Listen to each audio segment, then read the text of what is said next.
bayangin, motor tahun 90-an tapi udah nggak pakai kunci. Bahkan sebelum motor-motor modern kenal keyless. Bukan pakai sidik jari, bukan juga pakai tombol start modern. Cukup pakai sebuah kartu kecil dan mesin 2 taknya langsung hidup.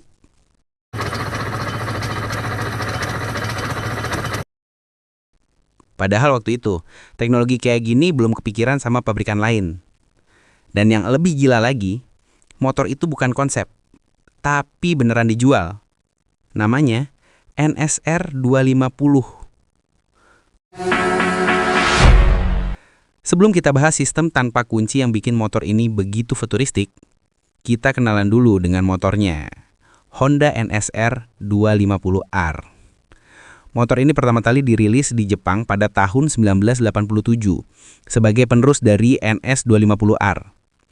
Di era itu, Honda bersaing ketat dengan Yamaha TZR 250, Suzuki RGV 250, dan Kawasaki KRD 250R. Semuanya motor 2 tak 250cc yang dirancang untuk pasar sport dan balap.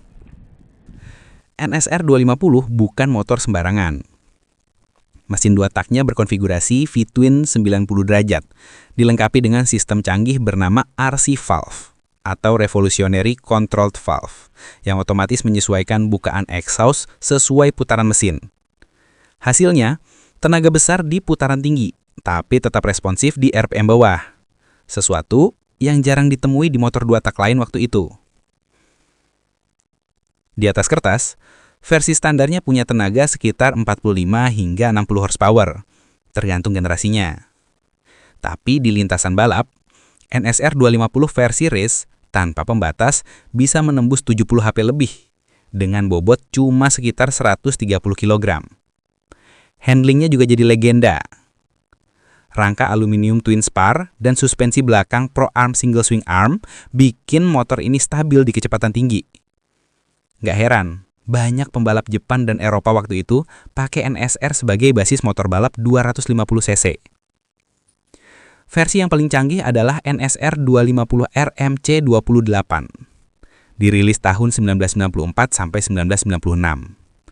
Inilah generasi yang pakai sistem PGMI4 atau Program Fuel Injection Module dan pengoperasian mesin lewat smart card elektronik menggantikan kunci kontak konvensional. Di jalanan Indonesia sendiri, NSR 250 udah jadi barang kolektor. Harganya sekarang bisa tembus ratusan juta rupiah, tergantung kondisi dan kelengkapan PGM card-nya. Bahkan beberapa unit yang lengkap dan orisinal bisa laku lebih dari 300 juta rupiah di komunitas kolektor 2 tak. Sekarang kita masuk ke bagian yang paling menarik. Sistem tanpa kunci milik Honda NSR 250. Di generasi terakhirnya, yaitu NSR 250R MC28, Honda melakukan sesuatu yang benar-benar revolusioner untuk motor di tahun 1994. Motor ini tidak menggunakan kunci kontak sama sekali. Sebagai gantinya, Honda menciptakan sistem yang disebut PGMI4 Smart Card, atau sering juga disebut PGM Card. Nah, mungkin ada yang bilang, ya elah, itu cuma kayak motor bebek, kunci kontak on, terus tinggal tancap sekring. Dibilang teknologi canggih. Memang kelihatannya mirip, tapi aslinya beda jauh banget. Kalau sistem tancap sekring itu cuma menyambungkan arus listrik manual. Sedangkan di NSR 250 MC28, kartu yang dipakai punya chip elektronik yang dibaca langsung oleh sistem komputer motor, namanya PGMI4. Jadi bukan sekedar harus nyambung, mesin nyala. Kartu ini punya data digital unik, berisi settingan mesin yang spesifik buat motor tersebut. Artinya, setiap kartu punya identitas dan karakter performa sendiri. Kalau kamu ilangin kartunya, motor ini nggak bakal bisa hidup, walau kabel disambung paksa. Karena yang dijaga bukan cuma arus listrik, tapi juga kode verifikasi elektronik. Nah, dari sinilah konsep keamanan dan mapping mesin elektronik modern mulai muncul. Sesuatu yang baru jadi standar di motor zaman sekarang, Honda udah ngelakuin itu hampir 30 tahun lalu, lewat NSR 250. Kita coba jelasin sedikit ya.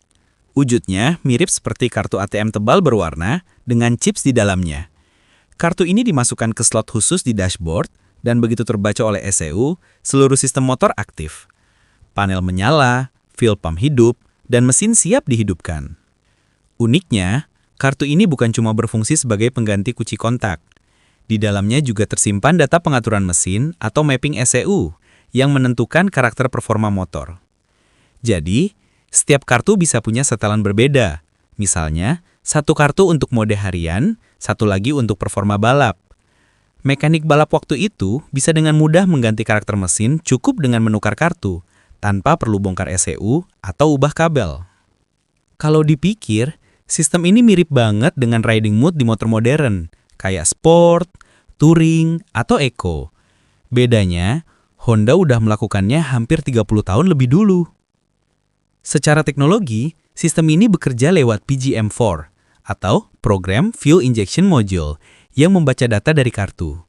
Meski bukan injeksi penuh seperti motor zaman sekarang, sistem ini mengontrol waktu pengapian dan suplai bahan bakar secara elektronik, menghasilkan performa yang stabil dan presisi. Jadi, meskipun disebut tanpa kunci, sebenarnya motor ini tetap punya pengaman canggih. Bedanya bukan berupa logam dan gigi kunci, tapi kode elektronik di dalam kartu. Dengan kata lain, NSR 250 MC28 bukan cuma motor cepat, tapi juga salah satu motor pertama di dunia yang menerapkan konsep keyless electronic system, jauh sebelum tren itu populer di motor modern. Kekurangan. Meski terlihat sangat canggih, sistem tanpa kunci milik NSR 250 ini juga punya beberapa kelemahan yang cukup merepotkan, terutama di masa sekarang. Yang pertama, kartu PGM sangat mudah hilang atau rusak. Bentuknya kecil, tipis, dan kalau chip di dalamnya retak atau patah, motor langsung nggak bisa dihidupkan sama sekali. Kedua, kartu ini unik untuk setiap ECU, jadi kamu nggak bisa asal pakai kartu dari motor lain. Kalau kartu dan ECU nggak cocok, sistem bakal menolak akses, seperti kunci digital tidak dikenali. Karena produksi NSR 250 sudah berhenti sejak tahun 1996, ketersediaan kartu pengganti hampir nggak ada. Beberapa kolektor akhirnya membuat emulator ECU atau bypass sistem PGM, tapi resikonya performa mesin jadi nggak seakurat versi orisinal. Ketiga, dari sisi perawatan, sistem elektronik ini lebih kompleks dibanding motor 2 tak biasa. Mekanik umum kadang kesulitan menanganinya karena perlu alat baca khusus, dan itu nggak semua bengkel punya. Dan terakhir, karena teknologinya sangat spesifik untuk pasar Jepang, suku cadang dan dukungan teknisnya langka.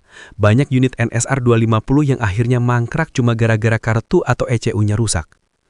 Jadi, secanggih apapun teknologi Honda waktu itu, tetap aja ada konsekuensi. Semakin maju, semakin rumit kalau rusak.